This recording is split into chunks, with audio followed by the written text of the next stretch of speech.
Welcome to USA Global TV and Radio, where our mission is to provide education, entertainment, hope, and inspiration. USA Global TV and Radio connects you with experts and audiences all around the world every single day to help you succeed in business and to live a richer life. Visit us at usaglobaltv.com to learn about career and life-changing training and mentoring programs like the Listening Mentor. Subscribe to our newsletter to stay informed about our special programs and offers. Discover how you can become a guest on one of our shows or a host or producer of a USA Global TV and Radio show of your very own. That's USA Global TV and Radio, where the doctor is always in.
Hello, everyone. Good morning, good afternoon, good evening, and welcome to USA Global TV and Radio, where we provide world-class education, entertainment, hope, and inspiration. And 2024 is the year that we are helping our entrepreneurs sell their vision. To learn more, go to our website, usaglobaltv.com. I'm JACALYN KERBECK, and today our show is the United Kingdom News and Culture. Sometimes I feel like I should be doing an episode of National Geographic with what's going on outside my window, but that's another story for another day. We are going to get started with our expert correspondents. Joining us is the star of our show, Diane FLOYD. Let's welcome her. Hello. Good morning, Dr. JACALYN. Great to see you. Great to see you as well. I see you are in the Story Garden. So are you in Texas? I am in Texas in my home, and this is where all the magic happens. For writing. Well, you have written so much. I'm actually going to just see if I can spotlight you for a minute so we can see your Story Garden. Take us on a little tour. Oh, you're so sweet. Well, looks like I have a flower growing out of me, but that is a giant sunflower that I painted. It's from Florida up to there, so almost to the top. And sunflowers I've always been around. And it was my daddy and mom's favorite flower. So I painted it, and it's actually three-dimensional in some ways. And you can see my mom, my dad's way up at the top. And if you see some crowns, that was from former days. And but the books are the most exciting thing. And that's what I really pride myself in, is having parents have story gardens. So I'll share that on another day with you. But the Story Garden is where I go, and I'm either sewing in here or I'm writing, thinking about things and new stories. And what you're looking at behind me are books from, some of them are from the late 1800s that were my grandmother's, as well as my childhood, my mom's childhood, and I collect books children's books as well as adult books, but mostly children's books that are no longer published, because I love reading what authors wrote in the 1800s. It's really fun. If I ever get a hold of a 1700 and can afford it, I'll probably buy that too, Dr. JACALYN. Thank you so much, Diane, for taking us on that quick tour. And I know people can find out more about what you're doing. They can go to your website, diannefloydbeam.com. That's correct. Thank you, Dr. JACALYN. Thank you. And I'm excited to welcome our expert correspondent from Scotland, Simon MacDonald. Welcome. Hello again, everybody. It's so nice to be back. This is being home. It is. It really is. This is home. So thoroughly enjoying it and looking forward to today's show, as I always do. Fantastic. You do such a great job with your presentations, educating all of us. We really appreciate it. I know you've got a hot topic for us today. I want to say hello to HELENA, CHARD, who is not able to join us. We miss you, we love you, and we look forward to seeing you next week. So, Simon, we're going to have a little bit of a go around in conversation, but what is the topic you will be discussing today? Well, this week, again, it's actually a follow-on in many respects from last week's presentation on Mary, Queen of Scots. It involves conspiracy, it involves murder, it involves royal families, and it's all about the Palace of Holyroodhouse, which is the official residence of for the royal family when they come to Scotland. Balmoral, everybody knows Balmoral, but that's really that's their holiday home. But when it comes to official things, then the Palace of Holyroodhouse is the place. Why do you think it is that we have such a fascination with the negative side of life, with murder and all the darkness? Why is it just as humans we are interested in this? Because we're all survivors, I suppose. We haven't been bumped off yet. Yeah, I know it is. It's sort of bizarre. Sort of some people call it escapism. I sort of say, well, escapism from which prison? Yeah, it's I don't know. It's it's a hot topic. It sells newspapers, and I think a lot of the fascination, murder, and mystery stems from newspapers, because that's where they make their money from. People see a good juicy story, wow, we'll get that, and or a bit of scandal, then they'll get that. Sadly, there's too much negative news goes into newspapers nowadays, and because simply it's marketing, it's selling their product.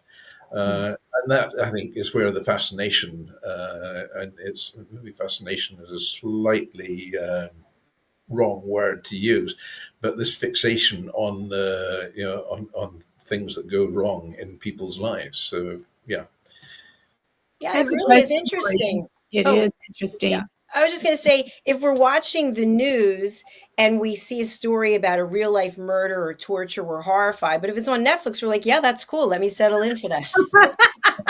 It is so true. That's so true. That's it. Yes, I mean, fantasy is sort of a dividing border to reality, and I think there's actually quite a thin line separates the two. So it's like sort of genius and and madness. There's a very, very fine line separates the two as well. So yeah, it is. It's just a fixation that people have on things like that. But you're right. You look at a murder movie on Netflix, and you're sort of on the edge of the seats thinking, oh yippee, what's going to happen next? Who's going to get bumped off next? It's in real life, I don't think most people would do that. No, definitely not. Diane, what were you going to say? Well, mine was sort of on a different topic. I was just curious, and you'll probably tell us in the presentation, but when Scotland was totally independent, was this house where the kings lived as well, the Scottish kings? Yeah, there's. I mean, they've been around a bit. There's various different places that have been used. Linlithgow Palace, which is sort of between Glasgow and Edinburgh. It's actually more towards Edinburgh than it is towards Glasgow. Linlithgow Palace was a royal seat for many, many years. That's actually where Mary, Queen of Scots, was born. And her parents were the king and queen of Scotland, so that was their base. But when you go back further and further, Then you get into the time around sort of David I, and even before that as well, and going right back to Neolithic times of 4,500 years ago. Wow. Then just outside my house, we're into that kind of realm where there were more Scottish kings apparently in this glen or valley, as you would call it, that runs through here. There were more Scottish kings based here than have been based anywhere else in Scotland over the years. So what's left of these days, there's old vitrified forts where the in particular Diann fort, where vitrification is where the stones are actually fused together. How they did it, I really don't know, because I mean there was no blast furnace and all that in those days. So it's the stones fused, which makes an incredibly strong wall, far stronger than you get with cement and plaster and so on. So these walls are amazingly tough, and they still exist today after 4,500 years. And the kind of weather, the conditions you get here, believe me, pull anything down. So it's quite extraordinary. And then you've got standing stones. I think the world has heard of Stonehenge down in England.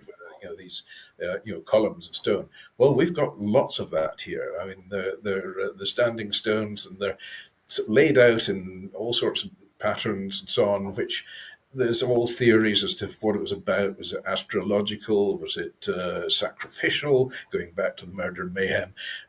Or was it just purely a place of worship? We just don't know. Because there was no written history in those days. But in this glen here, which is about 2 or 3 miles long, there's lots of burial mounds going back to the Neolithic times, and then there's lots of settings of the standing stones. One set in particular, which is very accurately laid out, and there's a lot of work going on to try and work out why that was done. So a pretty historic area, this. Historic people, like me. None of us are getting any younger, and I just seem to be aging by the hour. Well, that's a good thing, because the other choice is not so good. So, Simon, I'd love to have you fill us in on any news that's taking place over in Scotland, keeping us up to date. Well, going down south of the border into England, sure, then, of course, we've all heard about King Charles has been in hospital having a prostate procedure. And at the same time, the Princess of Wales has been in the same hospital having an abdominal procedure as well. So she's keeping very quiet about what it is, and I respect her privacy, and I think she's absolutely right. I mean, she's entitled to a bit of privacy there. Anyway, they both left hospital at the beginning of the week, both on the same day. They're going to be out of action for a few weeks to come yet. I think King Charles, I was about to say Prince Charles there, I can't get my head around this because I've lived with the Queen for so long, that, 70 years old, just about all my life. I've lived with the Queen on the throne. I was actually about a year or so when her father was king as well. So this is 2 kings and 1 queen I've got through so far. How many more will I manage? But anyway, they're doing well. I think King Charles will be probably back in action before Catherine. So yes, but I wish them both very well. Coming back to the north of the border, well, just now the COVID inquiry has been going on, and the last few weeks it's been going on in London. They've now shifted up to Edinburgh and see if they can hammer a few Scots on that one as well. So today, Nicola Sturgeon, who was our First Minister for a few years there, she is in the hot seat today, getting a good grilling. And she's actually a very clever orator, a very clever speaker, and so she's holding her own extremely well. I've noticed in the inquiry going on in England, there were a few people squirming in their seats, shall we say, at some of the questions being fired at them. But Nicola Sturgeon's holding her own. There's a lot of controversy just now about WhatsApp messages that have been circulating around, at the time of COVID, with communication back and forth with other ministers and experts in the medical field. And these all these WhatsApp messages have been called in to be analysed. They've all disappeared. There was one notable person said, "Well, it's my bedtime exercise to delete all my WhatsApps," and then others are saying, "Well, these WhatsApp is an informal chat room. It's not for formal government business. So there's no need to keep them." So take what you like from that. Should they have been kept or should they not? I think personally, I probably would have kept the WhatsApps had I been involved in that side. I mean, I do a lot of work back and forth with Scottish Parliament and parliamentarians and so on in Scotland and in England as well. I don't get rid of my WhatsApps now. I'm just going to wait. There's going to be a knock on the door in a minute. I'm going to say, you just opened the door on that one. What's at the center of the controversy of why people were deleting these messages? Well, that's a $64,000 question. I mean, why did they delete them? I think a lot of them, they've said because that WhatsApp, it's not an official platform. It's it's much more informal. So there may be a lot of irrelevant things in amongst those which they just don't want to get put into the melting pot as well. So there's all sorts of theories about it. But anyway, these WhatsApp messages all seem to have disappeared.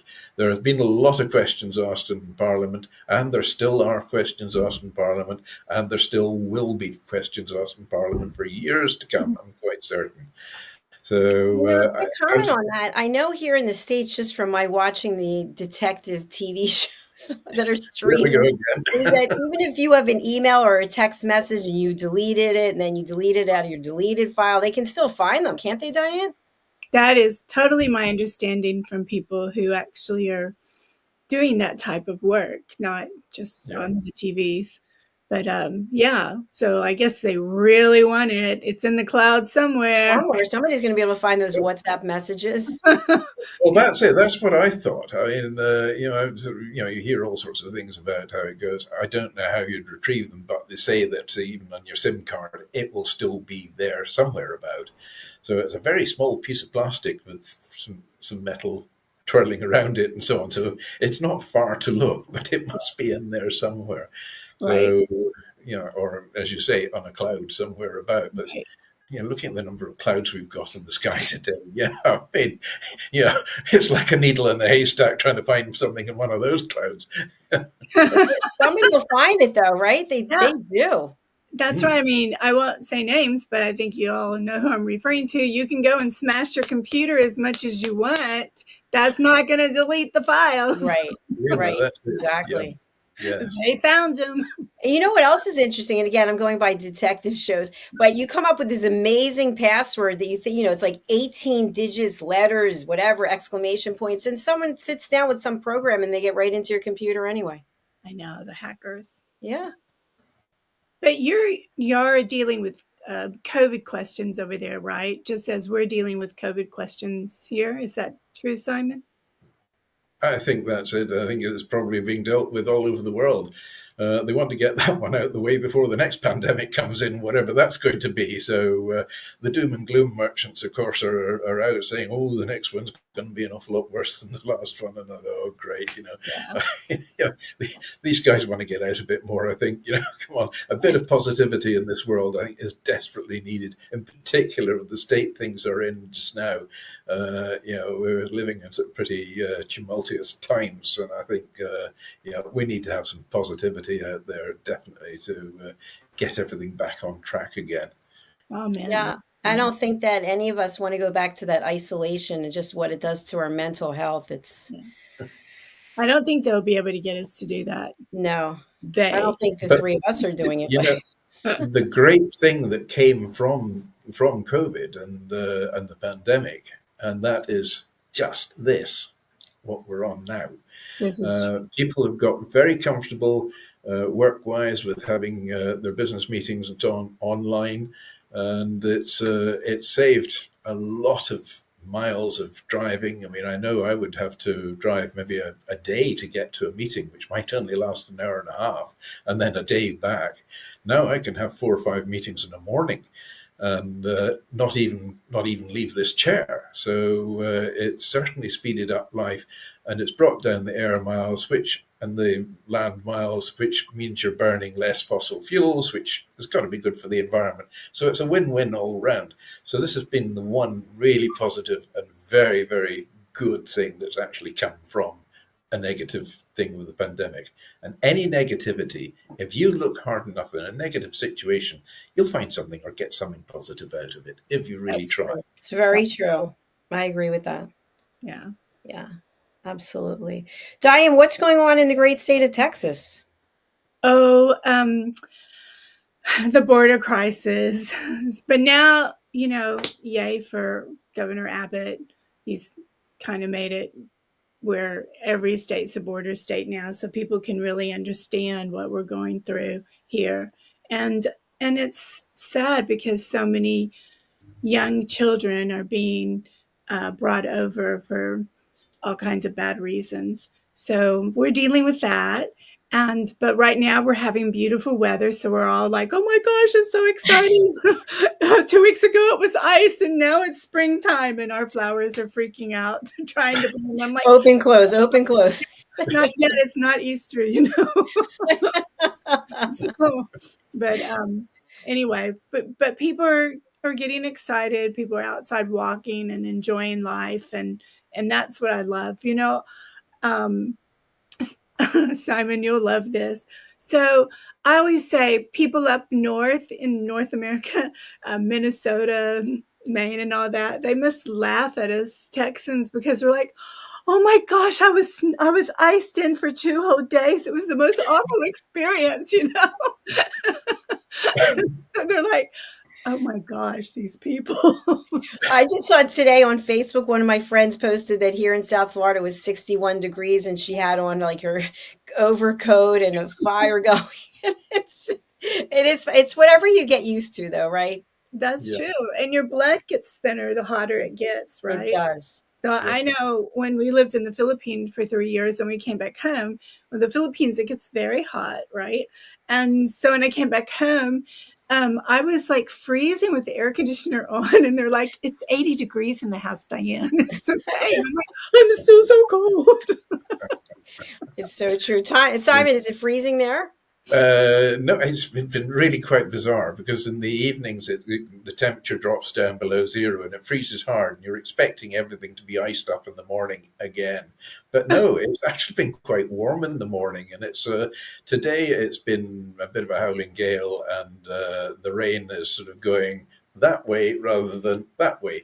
As I sort of keep looking out to sea and sort of saying to people, yeah, well, the tide's not coming in today, it's coming down. And that's pretty much the way it's working out today, that's for sure. But we've got yet another storm. It's just one after the other. We've had 10 storms this year already, which is been, some of them been quite dramatic. We had the last one that we had there.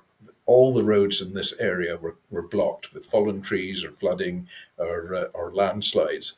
So we had winds hitting on in excess of 100 miles an hour, and the horizontal rain to go with it. So just masses of trees.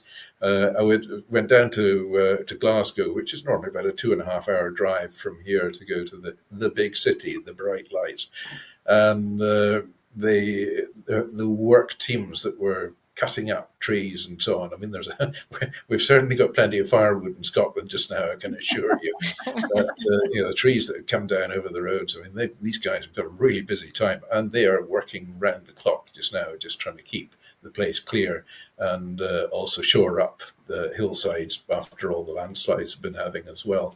So if this is global warming, then I think, and this is the start of it, then we've got to think pretty seriously about how we're going to deal with it in the future. But it's been some winter this year, So I'm looking forward to the summer, because by the laws of averages, if it's been really rotten through the winter, it's going to be a pretty good summer. So I'm looking forward to that. But it won't be hitting on the kind of temperatures which you're getting in Florida or in Texas, I can assure you. But they'll be very pleasant temperatures anyway. Anything will be pleasant compared to this. But on the positive side, your spring is going to be spectacular, because that's why everything's so beautifully green and the flowers, right? Yes, the green is. I think it's a green algae that's growing from all the dampness we've been having. Uh, yeah, it was interesting to see what Dr. JACALYN saying. Oh, yeah, the flowers, they open, they close, they open, they close. I mean, I went around the garden yesterday morning, and there's a lot of buds coming out, which, you know, this morning will be the same. But just wait till the evening; they'll just go whoop and clam up, because it's going to get cold again, undoubtedly. Well, that's what I was saying at the beginning of the show about National Geographic, because last night I heard this loud noise, banging on the roof, and it was dark out, and I thought, you know what it is? Those iguanas are freezing out there, and they're trying to get back into the roof. I think that's what it was. And as the show's going on, I see like vultures and ravens. I'm thinking there's a dead body on the roof. So after the show, I have to go and check. But because it's gotten cold, everything wants to come inside. Yes. Yeah, I think it's More murder and mayhem. Vultures basic are certainly. survival. Well, we're at the point of our show where it's time for your presentation, Simon. How do you feel? Are you ready? Yeah. Excited? Yeah, I'm ready. I'm ready anytime at all. Yeah, because well, today I'm actually sort of really giving you a bit of a tour of the Palace of Holyroodhouse. It's, as I said earlier there, it's the official residence of the British monarch in Scotland. And it's located at the foot of the Royal Mile in Edinburgh, which is a beautiful, long, straight going up a hill. So you've got the Palace of Holyrood at one end, and then at the top end, you've got Edinburgh Castle. So it sort of links previous week's stories together. And just across the road from the Palace of Holyrood, we've got the Scottish Parliament, which is just known locally as Holyrood, as opposed to Hollywood.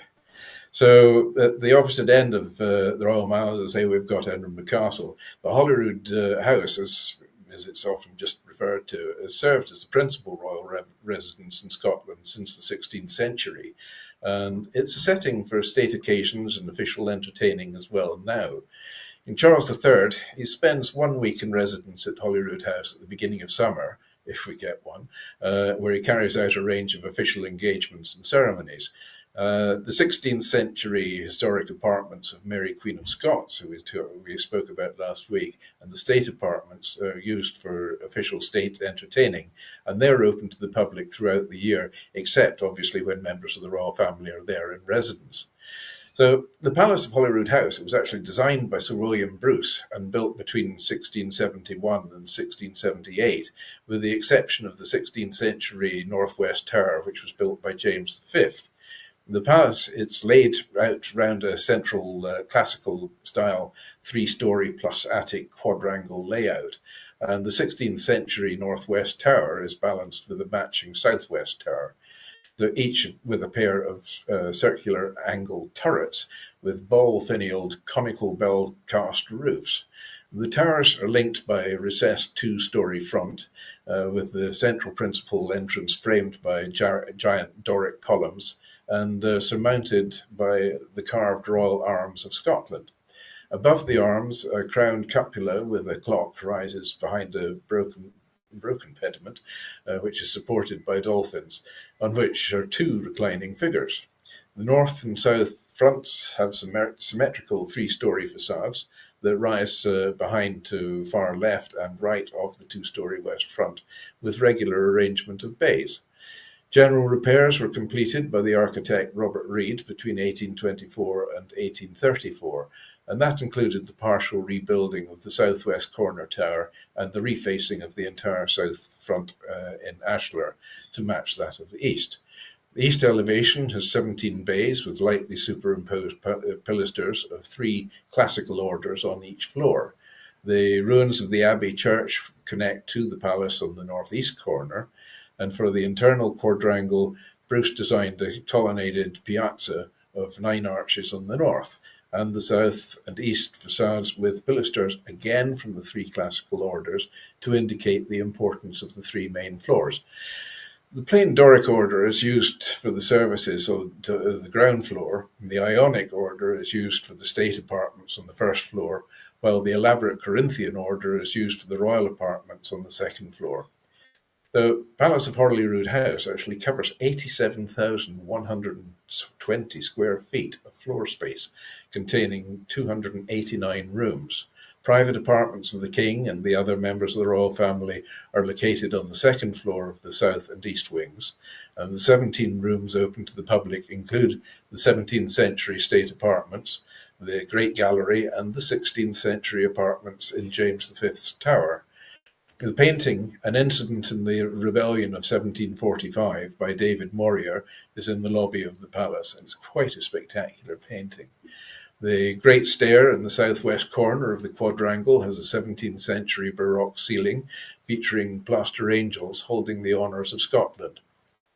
They might have to modify that because in the honours of Scotland, of course, we've got the new state sword of Scotland, which fabricated by my son. The Italian paintings on the walls are fragments of frescoes painted circa 1550 by Laziano Gambara, illustrating scenes from Ovid's Metamorphoses. They were bought by Prince Albert in 1856 and placed here in 1881. So at the top of the stair are the entrances to the west drawing room, the former council chamber, and the royal dining room. The latter was originally the Queen's guard room and formed part of the Queen's apartments, and the dining room's Adam-style decorations date from around 1800, when this was part of the Duke of Hamilton's apartments. It was first used as a dining room at the end of Queen Victoria's reign and continues to be used as such. The room features portraits of Bonnie Prince Charlie and George IV, Victoria, and Queen Elizabeth II, along with the 3,000-piece silver banqueting service, which was commissioned to mark the silver jubilee of King George V in 1935.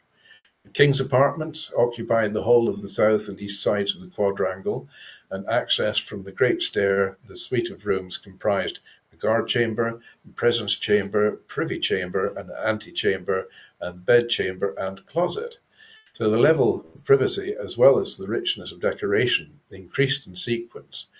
The throne room was originally the king's guard chamber, but was used as the king's drawing room from the visit of George IV in 1822, when a throne and a canopy of state were erected at the west end of the room for the levees hosted there. Queen Victoria used the room as a dining room before it became the throne room in 1871. And in 1822, the throne was replaced in 1911 by a pair of, the 1822 throne was actually replaced in 1911 by a pair of throne chairs made for George V and Queen Mary, which sit on the dais beneath the Royal Arms of Scotland. 1929, a new ceiling was installed that matched the others in the King's apartments. The oak-panelled walls, which incorporate paintings, were installed. The evening drawing room was originally Charles II's presence chamber, where important visitors would have been received by the king. The ornate plasterwork in the ceiling is one of the original series designed to mark the processional route to the king's bedchamber. Imagine having a procession to go to bed at night. Goodness gracious.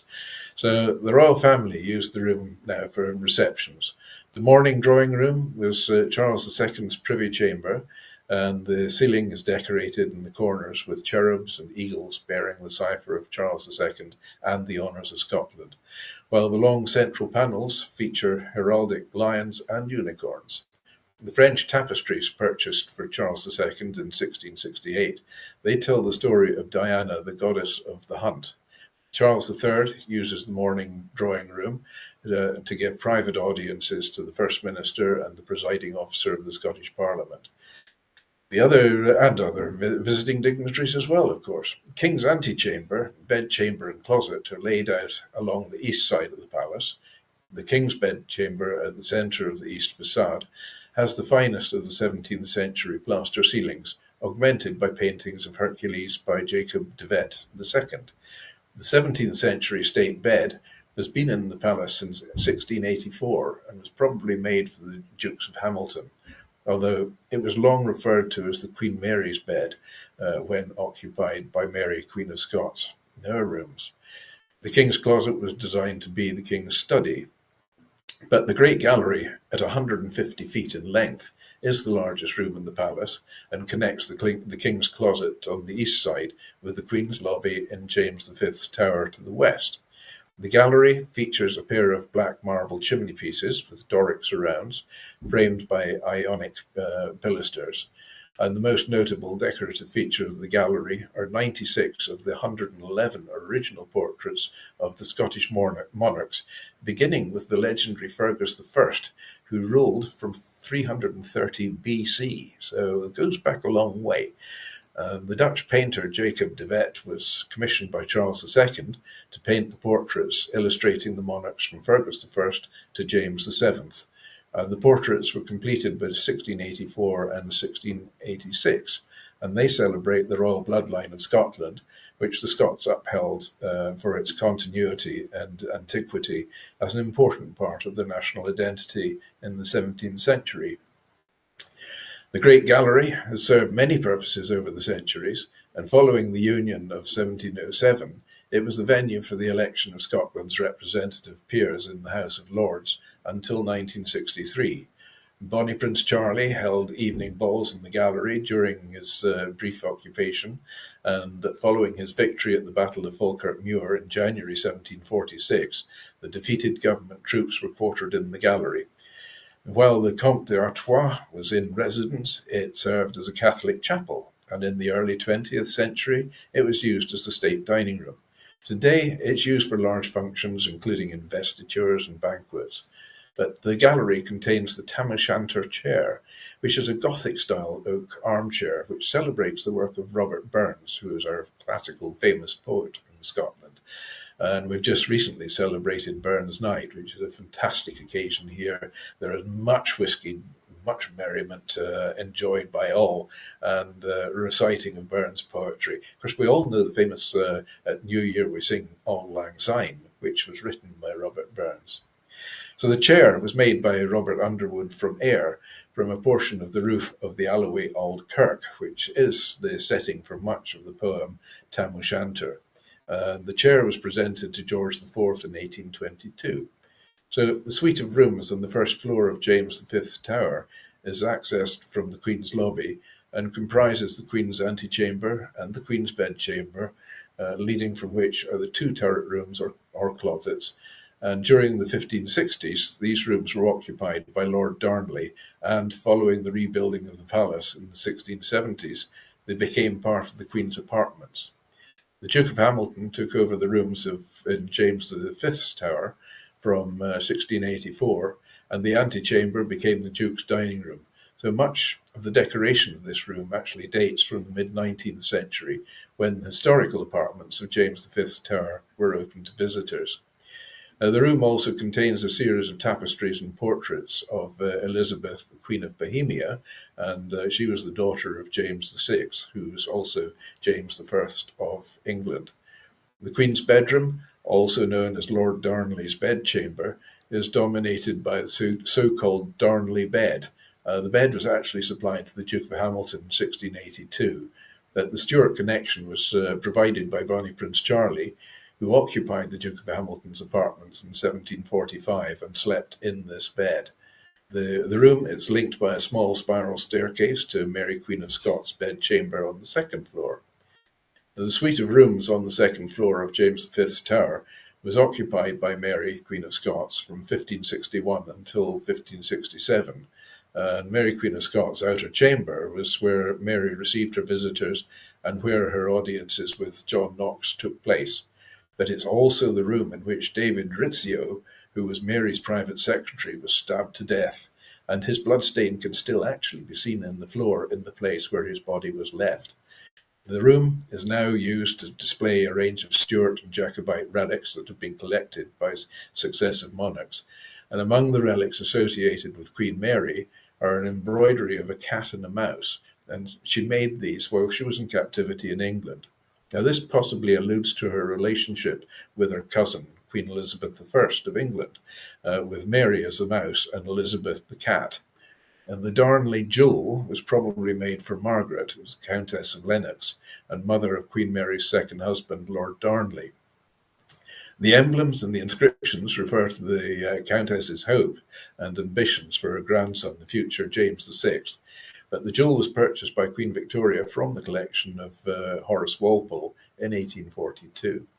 The memorial to Lord Darnley was also commissioned by Lord Darnley's parents after his murder and implicate Queen Mary in his death. So several of the inscriptions have been removed, possibly by James VI, depicted as a child in the picture mourning his father. The compartmented oak ceiling in Mary Queen of Scots' bedchamber dates from Queen Mary's time, and the monograms IR, which means Jacobus Rex, and MR, which is Maria Regina, refer to her parents, who is James V and Mary of Guise. Below the ceiling is a frieze painted in grisaille with the honours of Scotland. The Palace of Holyroodhouse, along with Buckingham Palace Garden and Windsor Garden, was actually excavated on the 25th to 28th of August in 2006 as part of a special edition of Channel 4 Television's archaeology series called the Time Team. Now, the archaeologists uncovered part of the cloister of Holyrood Abbey, running in line with the existing abbey ruins, and the square tower associated with the 15th century building works of James IV was then discovered. The team failed to locate evidence of the real tennis court, which was used by Queen Mary to the north of the palace, as the area had been built over in the 19th century. An area of reddened earth was discovered, which was linked to the Earl of Hertford's burning of Holyrood during the rough wooing of 1544, which we mentioned again last week in our piece about Mary Queen of Scots. So among the objects found were a seal matrix, which is used to seal the wax seal for correspondence or documents, and a French double Tournois coin, which was minted by Gaston de Orléans in 1634. So there we have everything you need to know about the Palace of Holyroodhouse. It's a beautiful building. It's really, really lovely. And it's a stark contrast in architectural style to the ultra-modern Scottish Parliament buildings across the road. The Scottish Parliament buildings, they still worry me a lot because we have some clever architects in Scotland, but we got a Spanish architect in to design this one. And the glass roof dome panels in the top of the room, they're made in the shape of upturned fishing boats, which at the time said a heck of a lot about the state of our fishing industry. So that building bothers me a lot. And everybody says, but it's the most important building in Scotland. Well, it used to be a brewery. Now, you don't get much more important a building in Scotland than a good brewery. And it was the biggest of the breweries as well. So that was an important building. I love some of the pictures, especially this one. Yes, that's Mary Queen of Scots' bed. It's pretty nice looking bed. It's a very spooky room. Could you spend a night's sleep in that one? What is that a crypt? What is that on the other side? It looks like a tomb. Could be. I guess it's a dresser, right? That is actually, I think that is what you would call a kist, which is like a big trunk, basically. A trunk. It's an all-in-one. It fits your clothes and your bodies. Yeah, it serves a multitude of purposes. You've heard of the expression, something for the bottom drawer, have you? I haven't heard that one.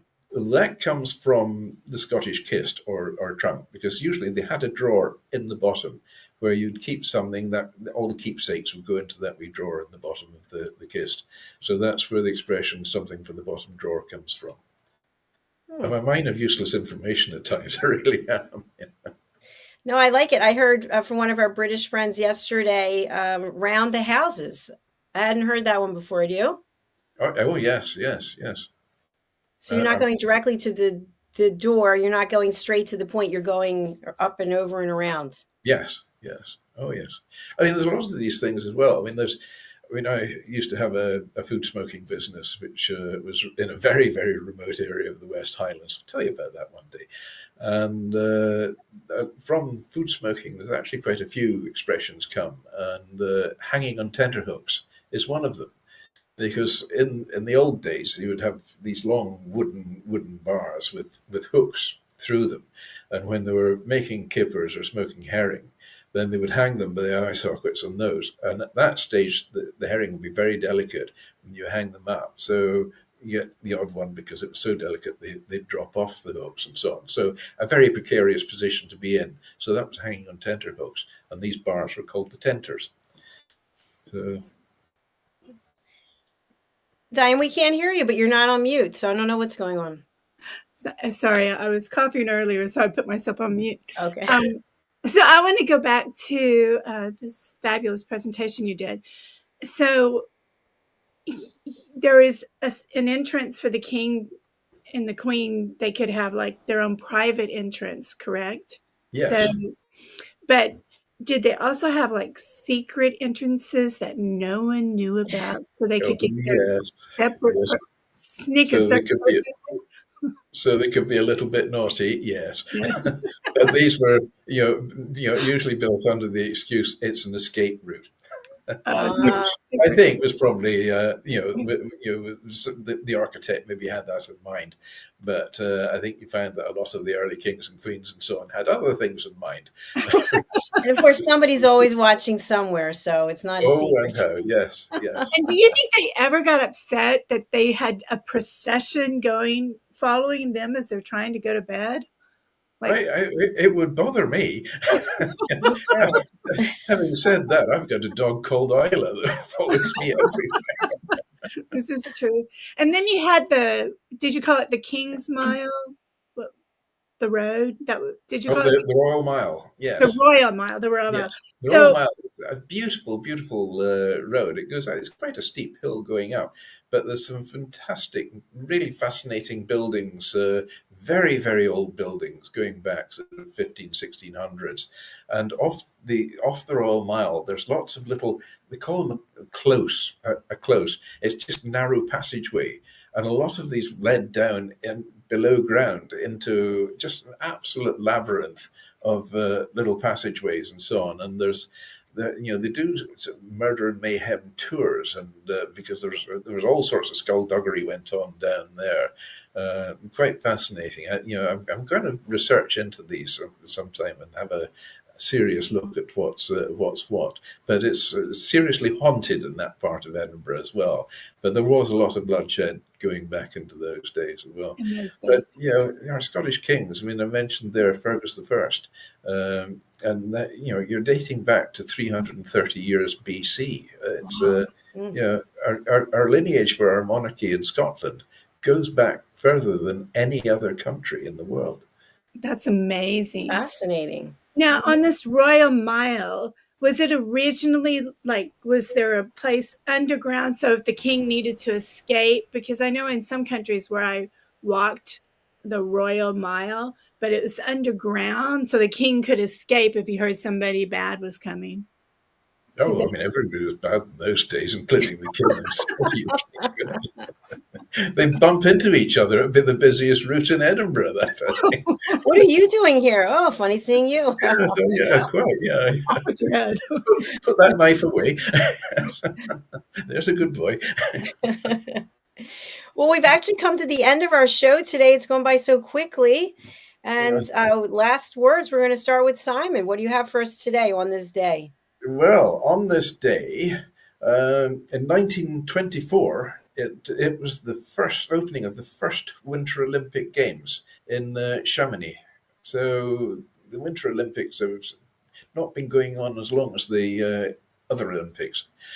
And then 1944, the D-Day landings were postponed from this day until June because of bad weather. Now, I mean, I think anybody in the right mind would have realized that in the Channel in January or on the beginning of February, you're not going to get good weather. So that was it. So they postponed it then till June, and it was touch and go. Again, with the weather and the window in the weather, it was touch and go whether D-Day would have actually gone ahead in June. So history might have changed completely. Birthdays today, well, we've got the singer Justin Timberlake, born 1981, so he's 43 today. Happy birthday if you're compos mentis. For deaths, in 1606, Guy Fawkes, at the age of 35, died. He was the chap who tried to blow up the Houses of Parliament in London, and he was arrested. He was to be executed by hanging. And they were wanting to hang him high so everybody could see. So there was a long ladder to climb up. So he didn't want to go through the agonies of the public spectacle of him being hung.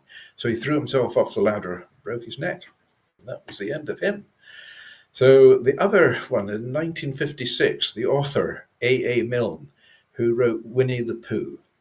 And I think every child has a set of Winnie the Pooh. He is the most incredible character, as Winnie the Pooh and Tigger and all his friends as well. So sadly, A.A. Milne passed away this day in 1956. But his legacy and his legends live on. Absolutely. I think Diane could be the next Winnie the Pooh. Sweet. That would be a hard. We've got Boomer the bunny. Oh, Diane, I wanted to say I also love the story about your sunflower. I've seen it before, but I didn't know the history behind it. So thanks for sharing that. Oh, you're welcome. Yeah. Sunflowers. They follow the sun, right? They're my favorite flower. Oh, well, there you go. No wonder we love each other. Yes, exactly. For sunflowers, the winter. Oh, sorry. Go ahead. Yeah, the poor sunflowers will be a bit lost up here today, I can assure you. There's just no sun to be seen. They'll be sitting there, scratching their petals, thinking, where's he gone? And you had mentioned the Winter Olympics. As we close out, what are your favorites? What's your favorite? Mine is women's gymnastics. I love to watch that. In the Winter Olympics? Is it winter or summer? I don't know. Whatever they're, okay. For me, they're doing it winter and summer, but okay. So. Well, for me, in the Summer Olympics, it's got to be sailing. I'm absolutely passionate about sailing. I've been sailing since I was 4.5 years old, gone sideways ever since. I've had a succession of yachts and or sailboats, you call them there. The last one we had in the south of France. And we actually lived on board. It was a just beautiful, very comfortable, very large yacht, and it was nice because we could nip round to Saint-Tropez for the weekend, or over to Monaco or to Nice and so on, all these nice places. So it was a lovely lifestyle as well. Prior to that, I had 2 ex-Olympic race boats, and I raced those boats seriously. I was fortunate to be able to get some good sponsors behind me as well. I had to work hard to get to the level I was doing, but I used to race those on a very regular basis, both nationally and internationally as well. So passionate about sailing, absolutely love it. When are you making your comeback? Well, I mean, actually, it's so sad. I feel really, really awful at the moment because this is the first time in my life I've not had a boat, and my feet are drying out. I mean, I should have had wet feet. So, but watch this space. I mean, there's going to be another boat somewhere popping up, no doubt, and I will be a happy bunny and probably do a broadcast one day from the high seas. So it'll be at an angle like that. Or sorry, the way the rhombus is going, it's going to be an angle like that. Diane and I might have to come over and help film. Yes, that would be fun. Yes. We do have some comments, by the way. I'm sorry that I didn't see these before, from Gisela Jabin. I hope I said that right. Hello and greetings. And Giselle's in Wales. Yes. Wales. Love the topic. We all love a bit of mystery. And also, thank you for such fabulous history and insight, Simon. Thank you so much for commenting. We appreciate you commenting and watching. Very nice. Absolutely. All right. We've got to go because Global Social Entrepreneurs is coming up right next. So as we close out, Diane, what's the best way for people to get in touch with you? My website, DianneFloydBOEHM.com, and sign up for my newsletter, and you can discover everything that I'm up and doing. Fantastic. And people can take out their devices. They can go ahead and scan the QR code. We're giving this a try to see if we really like this or if we Thank like the you. banners going across the That's bottom. fabulous. Thank you. All right. And Simon, what's the best way for people to get in touch with you? Oh, wow. I mean, multitude of ways. Send a carrier pigeon. That's the easiest one, probably. Well, actually, I'm greedy. I've got two websites. So you've got simon-macdonald.com, or the other one I've got for my other hat I wear, my day job as well, is aquaculture-fisheries.com. So there's two websites, or you can email me, macdonaldsimon@ymail.com, or any other way. Shout, hey, Simon. Hey, and you can check all of us out on LinkedIn. So we're all over there. All right. Thank you, everyone, for being here. We really appreciate it. Please do stay tuned for Global Social Entrepreneurs with Ann Scotland. Have you ever seen the show? Yes, it's wonderful. She does a great job. She's fantastic. Yeah, she really is. So we're going to close out. And before we do, Diane, any upcoming events that you have, books that you're putting out? And then we'll go to Simon. No, I am in the writing mode and studying some history at the moment. I think there's more going on. She's just not telling us, folks. That's what I think she's probably going to be writing a book about Holyrood Palace and Mary Queen of Scots. Simon, how about you? Oh, I'm just busy. I've got consultancy projects running all over the place at the moment. I've got one in the States. I've got one in Kenya, one in Zambia, one in Switzerland, and another one going on in Scotland as well. Apart from that, I've got another book in the making just now. It's at the editing stage, so that will take forever. And then looking at a Mark II of A Rhyme in Time, which will be on a similar theme as well. So I like to keep busy. Yeah, if you don't look forward to a Monday morning, it's time for a career change. I've got several careers I can play with. I can go. Ruby Bell Tolls. All right, we have to go. Let's take a look at this book trailer for Ruby Takes Chicago. Stay tuned. Thank you. Bye, everyone.